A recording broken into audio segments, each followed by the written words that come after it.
पांडव और कृष्णा महाभारत युद्ध के पश्चात गांधारी से मिलने आए गांधारी अपने नेत्रों से कुरुक्षेत्र में पड़े। अपने सगे संबंधियों के शवों को देखकर विलाप कर रही थी। आप महाभारत का युद्ध रोक सकते थे, आपने उसे क्यों नहीं रोका? गांधारी अपने प्रियजनों के शरीर के रणभूमि में कटा फटा देखकर और ज्यादा रो रही थी। वह श्री कृष्ण से पूछता है,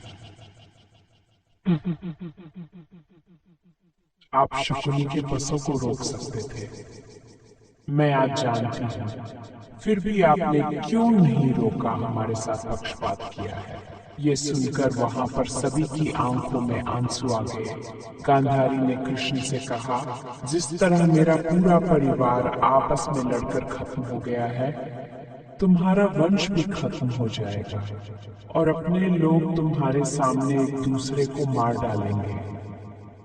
अपनी आंखों से अपने वंश का विनाश, गांधारी का श्राप स्वीकार कर लिया।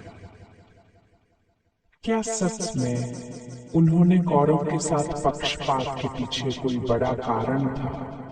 और जो भगवान श्री कृष्ण ने गांधारी को उठाते हुए कहा कि आपके श्राप का असर एक दिन जरूर होगा।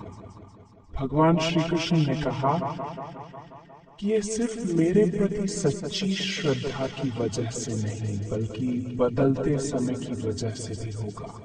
कुछ साल बीतने के बाद भगवान श्री कृष्ण के पुत्र साम एक बार शरारत करने के मन से मित्रों के साथ गर्भवती स्त्री का वेश धारण कर ऋषि मुनियों से मिलने पहुंच गए। इससे ऋषि नाराज हो गए और स्त्री रूपी साम को श्राप दिया कि तुम एक ऐसे लोहे के तीर को जन्म दोगे जो तुम्हारे कुल साम्राज्य का सर्वनाश करेगा।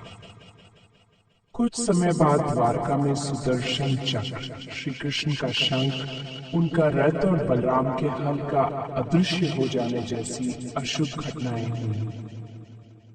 द्वारका में अपराध और पाप बढ़ गया। नगर के लोग नशे में होकर एक दूसरे के खून के प्यासे होने लगे। नशे में चूर नगरवासी एक दूसरे से लड़ने लगे और गांधारी के श्राप के अनुसार ही यादव वंश के सभी लोग एक दूसरे के दुश्मन बन गए।